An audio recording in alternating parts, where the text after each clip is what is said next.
Oh, here we are. Hello. Sorry, I'm so sorry, Daniel. Why? Show. Oh, nice it's sorry. No, wait, it's Daniel. And I'm Guy. I'm the old Muppet guy. Yes, thank you guys so much for being here. Let's go ahead and applause for Guy Gilchrist. We're so honored to have you here, Guy. And thank you. We'll put an end to that quickly. So just kind of, I had been wanting to know, in your long history of career, what are just some points in your career that stand out to you the most? Oh, by the way, guys, so we're just going to let these be up there, and they can just run however they do. And we'll just gab, and if you see something that, that you want to ask questions about, we'll do that after, but, because we'll just be blabbing, okay? So, highlights or memorable things? Absolutely. I imagine there's many. Oh, there are. So, which universe? In the Muppets? Yes, or, yes. In the Muppets. Well... Sorry, that's me. Was that you? I guess my pants are allergic to the mic. I apologize. It's electric. Gosh, all of it.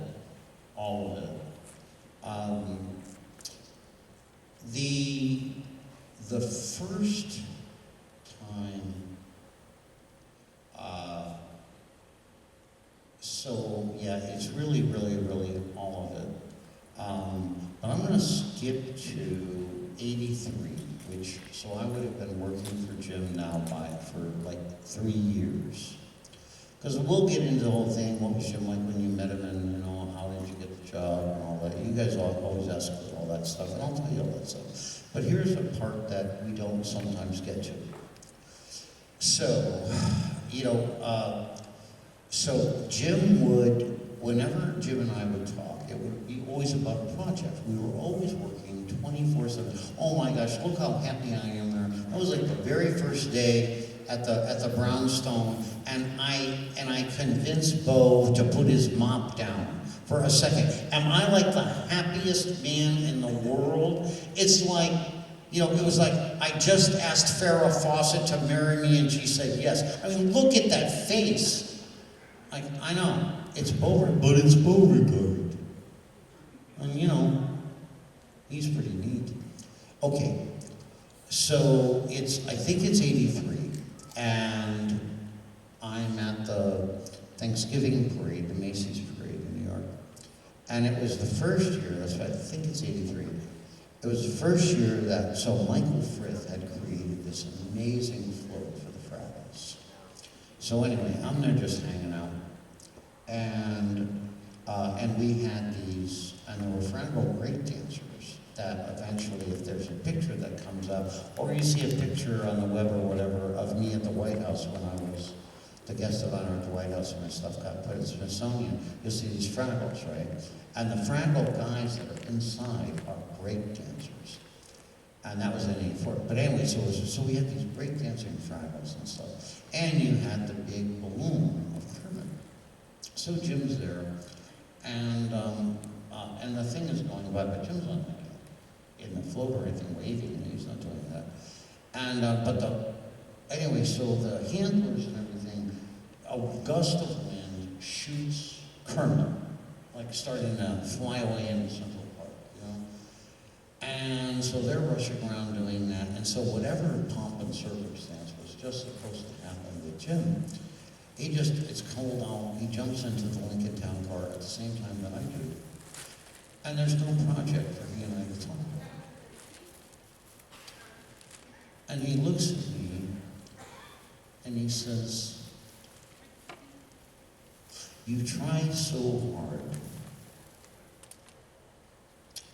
and so many people want so much, and there's only so much of you.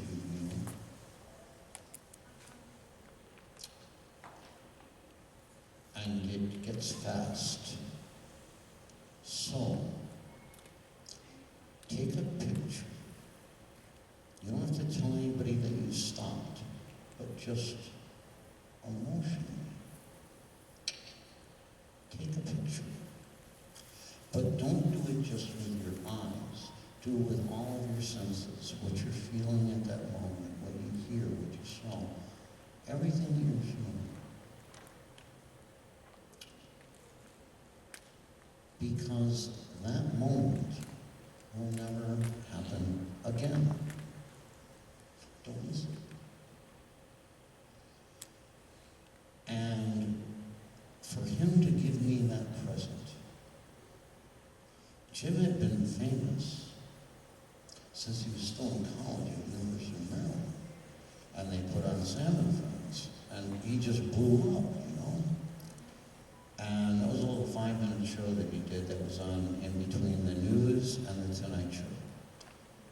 And it just blew up. I think Dave Garroway was the person that had the Today Show, and they figured out a way to transmit the show that was just a local show in Washington Beltway to the world on the Today Show that Dave Garroway. And then Jim just went, yeah, there you go. And now there were all the commercials for the coffee. So for Jim to share that at the height of my blur, if you ever read an autobiography by anyone that was ever famous, whether they were being jerks or nice people, or usually it's both, because of the insecurities that you feel about where you're at and whether you're worthy and all of that. The one thing that you will always read is about, they call it different things, I just call it the border. And I'm writing this memoir now that's called, what this panel is called, Nancy and The Muppets in me, so that all of the people that were with me in that border don't get forgotten. The funny thing is, a lot of it is sort of forgotten by me. It's because of exactly what, so Jim knew that you have 100 things that you're trying to deal with, and there's only so much of you. And for him to just instinctively, very fatherly, take that moment and give me that. So it was very, very important to me. And I want to let you know that this has nothing to do with fame. Today, right now, tomorrow, do that. You know, back then it was a big deal, because, you know, we didn't have cameras all the time and stuff like that. But you have this. What blows my mind is people are making videos and stuff. And, yeah, you have that, and once the cloud explodes or however that works. But this moment, right now, and any moment, whether you love it, you hate it, it was a disaster, it was the most beautiful thing, if you do that every once in a while, like, really be in the moment, especially when things get out of hand, it's a really good thing to do. And Jim sharing that, and I'm glad I could share that with you. Let's see, answer to the first question. What was? I know, and there was no comedy in that. I'm sorry. We'll work on that. We'll work on that. Oh, what's all this sentimental stuff? What was the dynamic between you and Jim? How was, you know? It was like this. Jim's there, and I'm doing this.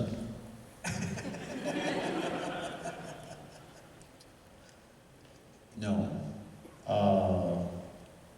Well, the dynamic was Jim was the greatest guy in the world, and the most creative person and the hardest worker that I've ever known, ever. I always say that, you know, Jim passed away in 1990. I auditioned in 80. I'm going to say sometime around the early part of 1992, I finally got to have a nap.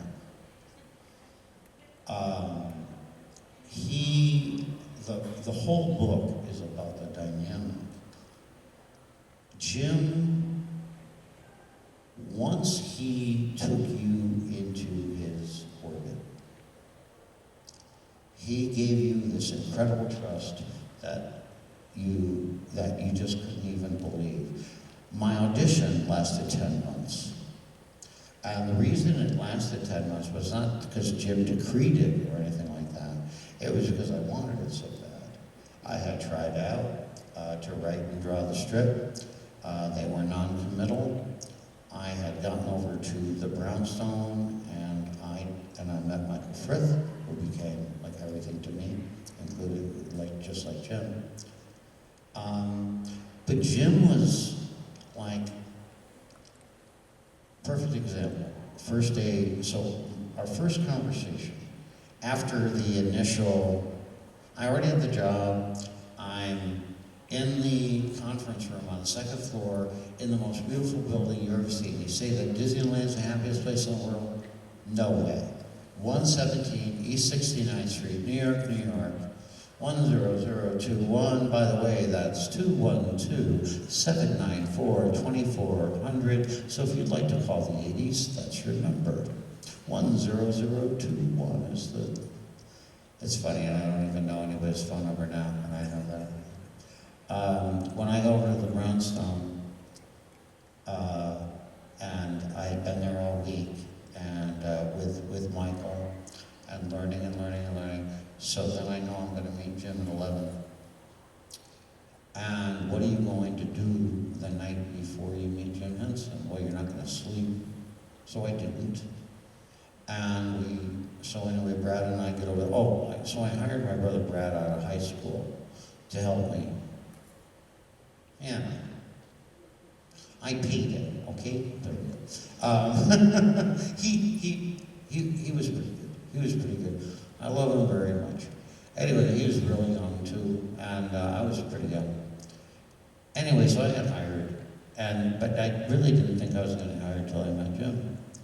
He flew over on the Concorde. At the time, he was just going to post on Caper, on Great Leopard Caper, and he was also working on Dark Crystal. But, so this was a big, big deal. Now, he had 6 months worth of drawings and strips and everything that I had been writing.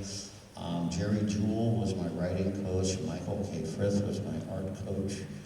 We were trying to be the Muppet show for everyone. I had no idea it was going to be 150 million people in every language that would only see every mistake I made, you know. But the one thing that I did know was how difficult it was that I was going to be drawing, black and white characters like that were going to be shrunk to the size of a postage stamp, translated into every language, and only color on Sunday. And to the whole world, the Muppets were the voices, the music, the movement, the guest stars, just like Walt Disney's Wonderful World of Color, swirling with the Rainbow Connection, swirling with the greatest comedy, and we're trying to put that in these little boxes. It's like, taking a symphony and putting it, into a sardine can. And so there's all that, and I'm trying to find my way through it. So the very first thing that Jim said to me, so I get there, the custodian opened the door, because I got there at like 7 o'clock in the morning. I know. Well, what are you going to do, right? So I just go into the second floor. I go up the gorgeous staircase, the spiral staircase. You'll see pictures of it. You watch that Ron Howard thing, you'll see it. I'm sitting in there, and the door's cracked up a little bit, and I'm just like drawing, like, what am I going to get great in this morning? I don't think so. And Brad's sitting there. Anyway, about 9 o'clock.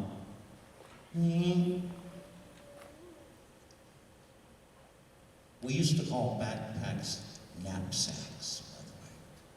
So I just see, there's Jim. He came in. A knapsack on his back. Oh, you must be Guy Gilchrist. You're early. And he smiles. See you later. Bop, bop, bop, up the stairs. And we're just like. So you asked about the dynamic. So anyway, we go upstairs at 11. And Jim is leaning on his desk, which was his normal thing. He barely sat down. And first we chatted about the stories and the gags. It was Brad and I, and we did that. And Jim was happy with how that was going. That the characters were in and out of the theater. He liked everything. That was all good. And so then Brad went off to do something, and then it was just Jim and me. And you know, Jim's the one that went to art school, not me. Anyway, and he goes, looking through the pencil drawings and the proof sheets and stuff, and he goes, you know, some of these are really good. And a few of them are great. I'm like, and Jim goes, well, you know, we don't really want really good or great. We want wonderful.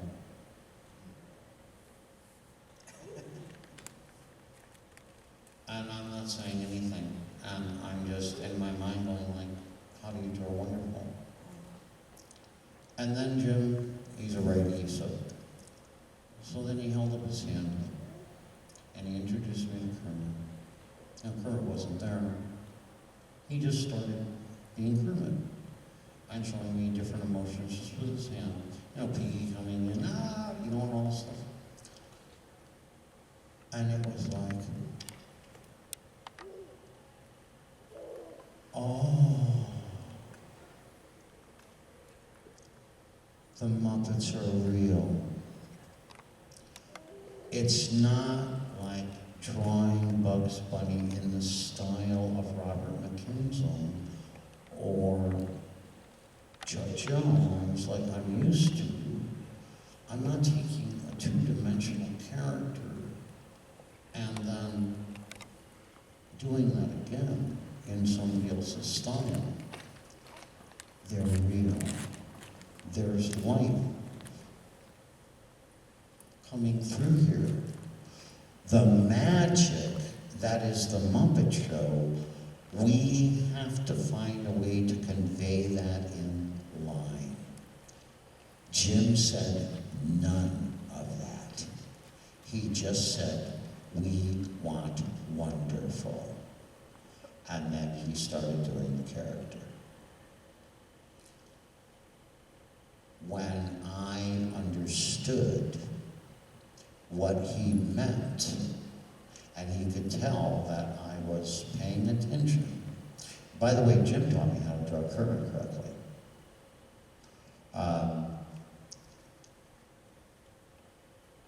We were on the same wavelength. That's how Jim taught. He would, anything that he could see could be done, no matter what anybody else said, and he believed in me. He protected me as well, without ever telling me at all. He found all sorts of cushions in the business so I would not get canceled while I was learning. He got me a 5-year no-cut contract because he'd been canceled before. He found ways to do it. He never told me he was doing any of this on my behalf. Jim was a doer. And the way that he would teach me things was just that. He would sort of point you in a direction. You would have the job, and then he would not tell you how to do it. And of course, you want to please Jim Henson. So you will look at it in every way that you can, and then put the absolute best thing you can possibly do, you know, to the job. I believe that every single person that Jim ever touched in any way, shape, or form, and of course I was blessed for many, many years to work with him, became 1,000 times what they would have been because of him. Endless, just endless. And you know, and the dynamic, he would, so everything's crazy and nuts. Because he's in New York, then he's in London, then he's in New York, then he's in London, later on in Toronto. And, you know, and meanwhile, I'm 24/7 on everything. You know, I'm writing the strip for the whole world. Then the babies come along, well, you know, so to actually to schedule a conversation with Jim was almost impossible. Unless he was at the Brownstone at 117, then we'd be in for meetings and things like that. But this is what he would do. You know, like how when you went to college or something, like, you know, your dad sent you a birthday card with $5 in it or whatever, right? And but there were no phones back then or anything. So you'd wait till you saw Dad, you know, at Thanksgiving or whatever, and say, hey, thanks for the $5, you know? And your dad shows you that he was thinking of you, right? But it didn't take a lot of his time. You know? Like, that's how Jim was. I rarely slept. I truly didn't really much sleep. But I had to get sleep at some point, and sometimes there was a bed. I had a family. I knew I did. They were just a couple hundred feet over that way from my studio garage. Well, I was always at it, you know, and the babies were growing up and all that. But so I'd be in there playing with them. I would come out sometimes in the middle of the night to work, and the big honking 1980s answering machine with the blink, blink, blink, blink, blink, with little micro cassettes in it. I come out and I hit the button. It's the middle of the night. Jim's over in London. I don't say, hey, it's Jim. Call me from London. There's none of that. It's just like, so, how are things at Muppet Labs?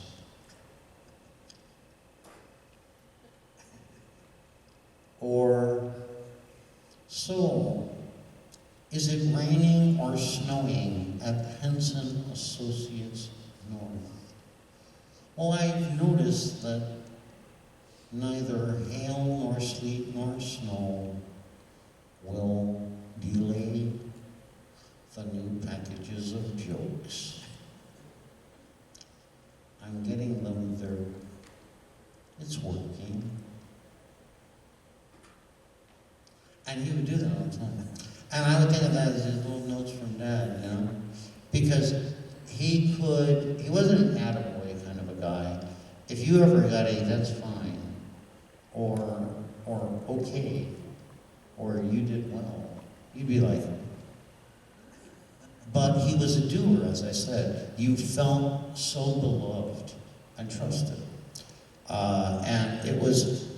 And the fact that he made a special effort like that, because I wasn't like, Steve Littmeyer and I, we talk about this all the time, because I was like Michael Jr. and Steve was like Jim Jr.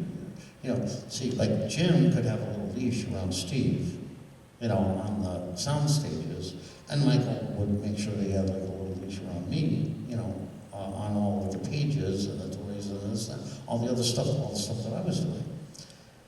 But Jim wanted to make sure that I knew I was being thought of. And that was a way that he would do it. Because he couldn't crack a joke or something that would make, you know, me laugh. Because I wasn't on the sound stage. I was at Muppet Labs, Henson Associates North, all of that sort of stuff. And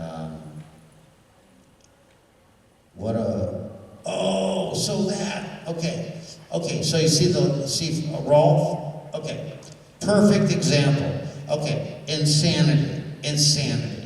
So, sometimes there were lots of communication problems between London, New York, and me in Connecticut. And this is one of them. So I get a phone call from, it was Frank's secretary, Frank Oz's secretary, and, because I had just seen her at a company picnic that we had just had at Sherwood Forest in New York, where the London people and New York people. Anyway, so she calls from London and says, Jim wants to talk to you in a couple of minutes, okay? I said, sure.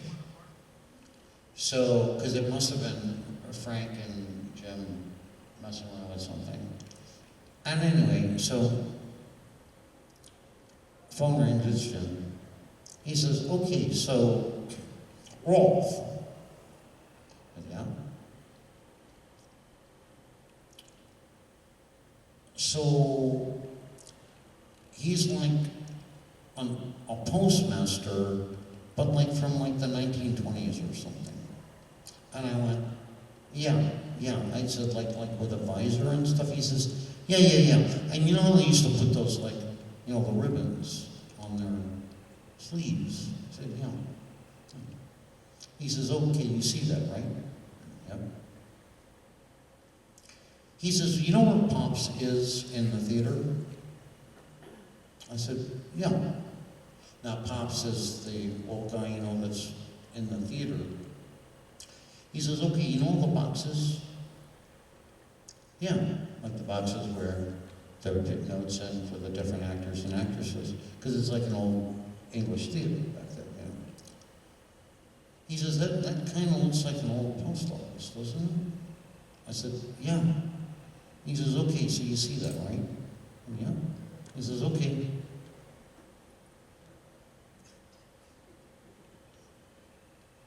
So 2 days go by, phone rings, it's Jane Leventhal.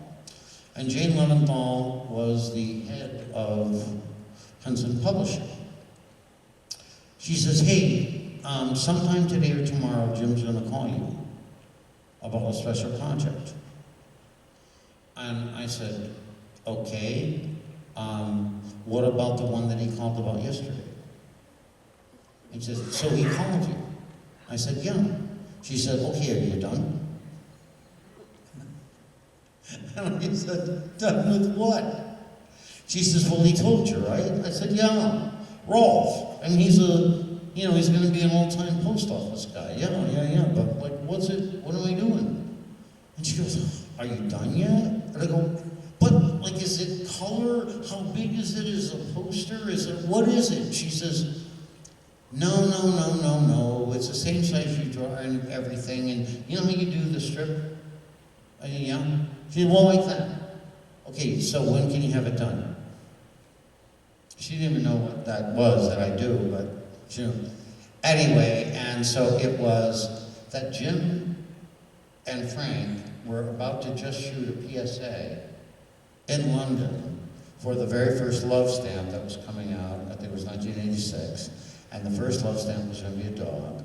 So that's why the United States government had asked Jim to do it. And he chose Rolf. And so Rolf was, doing, hey, buy this stamp, whatever he said. And so Jim was describing to me, what he wanted me to draw. And just not when or any of that. And so I just, put everything down, did that. And that wound up being the commemorative envelope. And then here's the other part. So about 2 days before it was my birthday, it was January 30th, was the day that Jim was going to make a 5-minute appearance at the New York main post office, which is the post office for you guys that have seen like the original Miracle on 34th Street, like that post office. And so Jim was going to come over for a minute or two. And so, but then they knew that there'd be a giant crowd. And he would have to go. So it's like, Guy, come on over. So, you weren't an opener for Jim, you were a closer.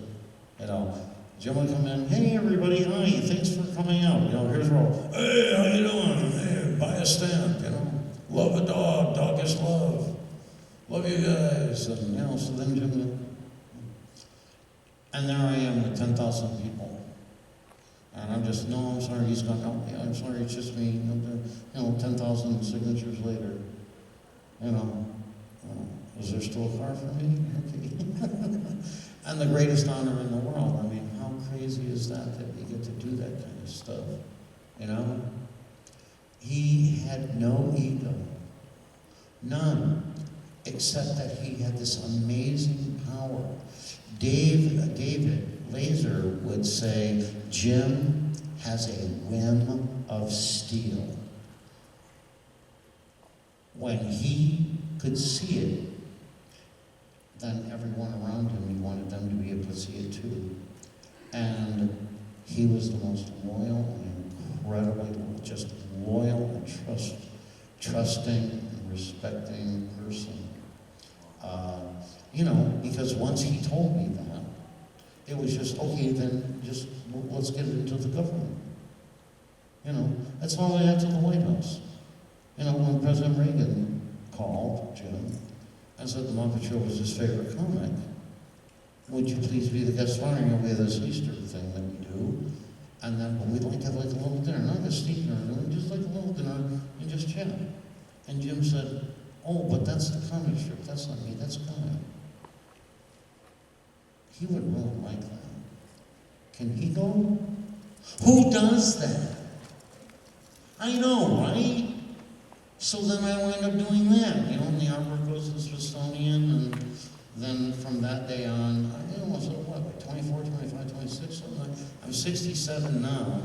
I've had to endure like 40 years of being, and enshrined in the Smithsonian, which basically means he's Boris Karloff in The Mummy, or his cologne smells like formaldehyde. Ba-dum-bum. These are the jokes. Did I answer anything? No, absolutely. I was Did any of that, was any of that anything? Was it? Because it didn't seem like it was. That was great. And now, back to our regularly scheduled program. If you have a couple you want to line up for some questions, please. They don't care, I asked them earlier. No? No, they thought this was an anime thing. Oh. They're like really bummed it's not like Wrong Sailor room. Moon. Yeah. Wrong time of year. Okay, who wants to ask me anything besides, how do I get out of here? Because I don't know. There is a mic up front, everyone, so feel free to come up. Yeah, come on, the green shirt. Come on. I love you Here too. we go, we got someone. Yay! Give a round of applause. One brave soul. Say your name and your question, please. I go by Angel, just because my work really doesn't know I'm here right now, but I'll be. Okay. I understand. Wait, okay. Turn the lights off and we're going to disguise your voice. We'll call him. Just talk like this. That's me. So we're gonna try and lighten it up, more kid-friendly, more kid-like. Hey, does it work? Yeah. All right, that's me. All my questions have to do with the Dark Crystal. Who started Guy doing Prince, artist rendition of the characters from the Dark Crystal? Was that pure Jim Henson, beginning to end? Also, David Bowie. Did you have to get rights for the likeness of drawing David Bowie and Jennifer Connelly?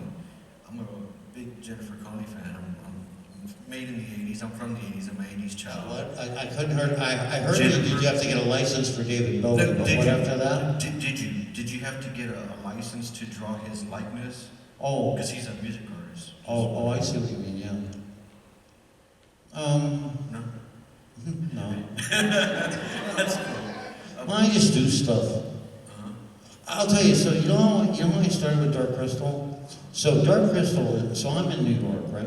Yeah. And so I'm in New York, and so all of the art, everything that's being done is all based on Brian Froud's art.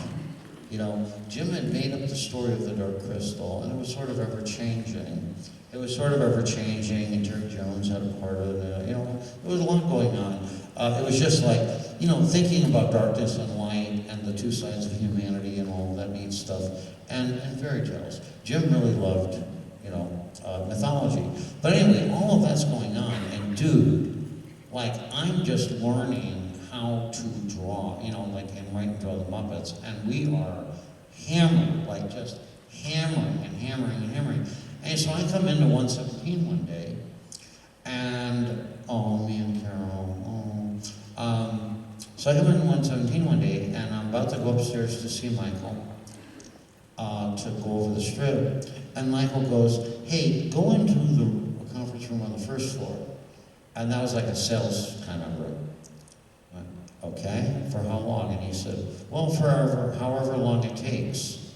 So, well, are we gonna meet with the thing? He says, no, everything's going fine, but just, they need you in there. Okay? Open up the store. It's not the conference room anymore. It's just all dark with these flashing sort of gray monitors. And when I found out about the Dark Crystal, it was, they handed me 8x10s of all the main characters. I didn't know the story, but the idea was they were making a floppy disk game for the Commodore 64, which I didn't have a computer. The idea was, you know how the Dark Crystal characters are very complex? Well, they figured, well, Guy's a cartoonist, and he can start simplifying. And so I would simplify, until I was drawing on giant graph paper in squares, basically, with a big El Marco, I think they were like those really big Sharpies. And I kept drawing the characters, and then we'd shrink it down and hold the graph paper up against the computer screen, and if it looked okay and they could make it with their squares, okay, good, next one. And I was doing silhouettes and this and that. And these were games that, like, you would point up that would go to operas. If you went that way, you go to the swamp. If you went, and that was my very first, you know. I didn't do a lot on Dark Crystal because I do more now because I couldn't. It was like it was all happening, you know, over there. And but there's a whole part in my book that I just call Waiting for Michael. Michael had an inner office and an outer office. And Michael was responsible for the art, for everything. Richard Nally would be over in London. He was also responsible for over in London. But when Jim wasn't in New York, Michael was Jim. And Michael was always Michael. He had a lot of jobs. So when I was out there waiting for Michael for my meeting, a lot of times, I'd be sitting there and there'd be stacks of stuff that Michael had to go through, and the other guys that were working there would have to go through artwork being done by outside artists, and you have to art direct it, right?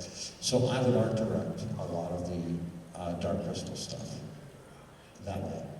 Did you? And as far as David Bowie. Yeah. Okay, yeah. So with David Bowie, I did the same thing. I worked on the games and stuff like that, you know, with David. And then but I wasn't on the production or anything like that, you know. I kind of had stuff to do. But then I met David, and he was super nice. And he was very cheeky. And but it was at a screening of the show, you know, in New York, and of the movie. And so I met him, and you know what was really neat about him was he knew what I did. And so our entire conversation, not being about music or the movie or anything, it was about art. You know, we're just talking about asymmetry and symmetry and positive, negative space and all that, because he was a really good designer and artist, you know. He was a very nice guy. I always tell, like, all the girls I went to the movies with David Bowie, and I tell all the boys I went to the movies with Jennifer Connelly. But did you really? Like, Did I what? Did you ever get to go and see Jennifer Connelly, David Bowie, like I said? Understand. I'm sorry. Is it too low? Or is it too loud? Is it too loud? Too not loud enough? Just back up a little bit. How about now? There we go. How about now? There we go. Did you ever get to see David Bowie, like, live on set, take any still shots, and then have, like, make your own artist rendition? Oh. I drew David from photographs and stuff. Yeah, for real. Yeah. Because now that he's deceased, all ownership of such said photos or live still shots, frames. No. That's You're messed up in something. Hang on, okay, hold on. anything that Jim owned, okay, you sign a release when you become the actor, okay? And David was not playing David on the screen, he was playing Jared the Goblin King. And so he is, now, Jim would have thought through the whole idea of, and paid him for any of the licensing and stuff thereof. So that would have been a complete, you're talking legal stuff now, but I've been around for many, many years, and if they don't pay you for your likeness, for instance, they weren't paying Linda Carter, let's say, to, you know, for Wonder Woman comic books. So they were paying her. So they, you know, so the guys, the artists at that time, couldn't make Wonder Woman look like Linda Carter. But we were able to make, you know, the character look like David and Jennifer, etc., because it was part of the deal. And everyone loved Jim and they were thrilled. Cool. That's all. Just wondering. Thank you so much for your question. Thank you. No, good question. Good question. And we'll get our legal team on that and they will send you the bill. We have time for maybe one more question, if anyone out there. Or 17 really short ones, yes. 17. Okay, the answer is no, yes, and wonderful. Do you have any stories from when you worked on Fraggle Rock? Fraggle Rock, yeah. I love Fraggle Rock. Oh my God, I love Fraggle Rock. So, okay, so the way Fraggle Rock was created was, so Jim had this idea, let's end war, right? And from anybody else, let's create a show to end war. And we're all going, yes. Anyway, so I'm working on the strip, and I'm under it, right? Anyway, Michael Frith and Jocelyn Stevenson, a writer from Sesame Street, they go over to Jim's flat in London for a couple of days, and Michael has this cool idea about, Michael's from Bermuda, and they have these beautiful phosphorescent caverns in Bermuda that are very famous. And so the idea of these little guys living in this cavern, well, the cavern was in Bermuda. And the idea was going to be that the show would be about how we need each other, and how everything that we do, whether we know it or not, affects the world. And so, you know, you had the big guys, you know, the Gorgs and all that, you know, thinking that they were kings and queens and gods and all that bit. You know, of course you had, you know, Marjorie, you know, the wisest of all the trash heap. And, you know, and so you had, you know, Doc and Sprocket, the Froggies in between, the Doozers were, everyone was dependent on everyone. And so then the fables begun, right? Well, when Michael came back, so he was still working out the stuff, but they had made a deal with the BBC that they would use Channel 9 in Canada. We were already using that for like the Fantastic Miss Piggy, Fabulous Miss Piggy special for ABC and other things. And Jim was already shooting other footage from things like Dark Crystal and everything over there when in Toronto. They were very nice over there, and it was a great space. Really chill little studio. And anyway, so Michael comes back, and I just got a fax machine. And he's faxing me drawings of what the characters look like and describing a little bit, you know, of things. And they were still sculpting them and everything. And Michael had me start drawing them. And then he said, okay, paint them.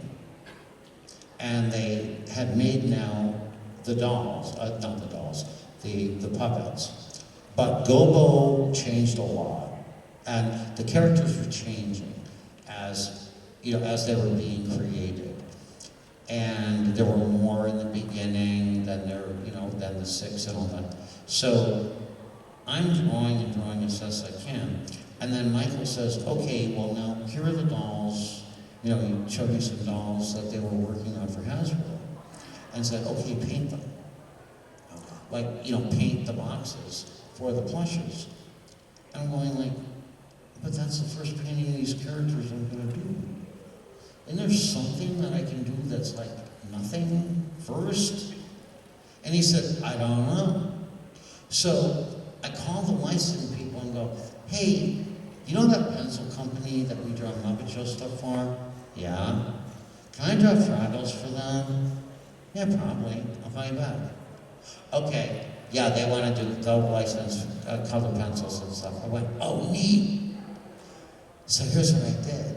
So I did little paintings, right, of the Fraggles on the boxes, but I practiced drawing the Fraggles in tiny little drawings and went up the pencils with the idea that the minute you put them in the pencil sharpener, they disappear.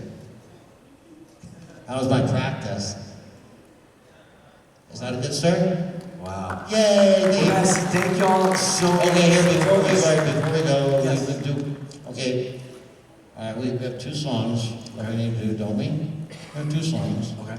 okay? All right, let's hear you guys with the, no, no.